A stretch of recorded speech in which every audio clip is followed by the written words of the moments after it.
Hello, welcome to the Lean in Mobile. Today, i-discuss natin yung TESDA Assessment Requirements 2024 based to sa kaalaman ko at sa mga requirements na ginagawa namin sa school. Okay, first, the application form. Ito yung form na i-fill out mo. Sino ang magbigay ng form? Ang magbigay ng form is yung school, yung assessment center. Pwede rin yung provincial office ni TESDA. Dito mo ilagay yung pangalan mo, apelyido, taga saan ka, age, birthday, mga personal information. At yung required na passport size picture, dito mo yun idikit sa application form. Pangalawa, self-assessment guide. Sa self-assessment guide, ibibigay rin to ng assessment center manager, assessment center, or ng provincial office. Sa assessment guide, i-check mo yun lahat ng yes.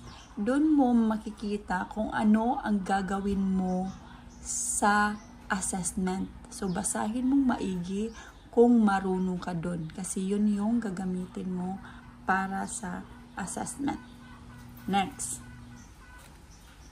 birth certificate. Pwede ka magbigay ng birth certificate, NSO, or PSA. Next is certificate of employment. Ano yung certificate of employment? Ito yung employed ka, yung alam mo yung qualification na ipa-assess mo. And dapat related yun sa NC2 na kinuha mo. For example, kukuha ka ng driving NC2. So, dapat yung COE mo, yung Certificate of Employment mo, nakalagay doon nga, you are employed as a driver. No? For example, sa ibang qualification, magpa-assessment ka ng cookery, NC2. So, dapat naka-indicate doon sa COE mo that you are a cook of that restaurant. Maximum of 2 years. Ganyan. What if, ma'am, wala po akong Certificate of Employment? Pwede ka rin humingi sa barangay captain mo that prove marunong kang mag-drive or marunong kang magluto. Okay, next. 2 pieces passport size picture. Ito yung sinasabi ko na idikit mo sa application form. So, ang gagawin mo sa 2 pieces passport size picture, magpa-picture ka with color, white background, and dapat naka-chemical base yung papel para hindi madaling mabura yung picture. Iba kasi yung special paper or photo paper sa chemical-based paper. Yun yung tatanggapin ni TESDA. Next, active email. Okay.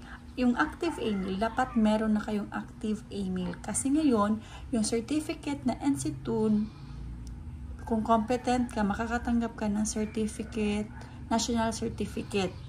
So, ngayon, yung national certificate, isi-send na yun sa email. Hindi ka na pupunta ng provincial office para kunin mo yung certificate. Isi-send na yun diretso sa email mo. Dapat active email. Next, we have others. Ano yung others, ma'am? Halimbawa, sa ibang qualification, driving.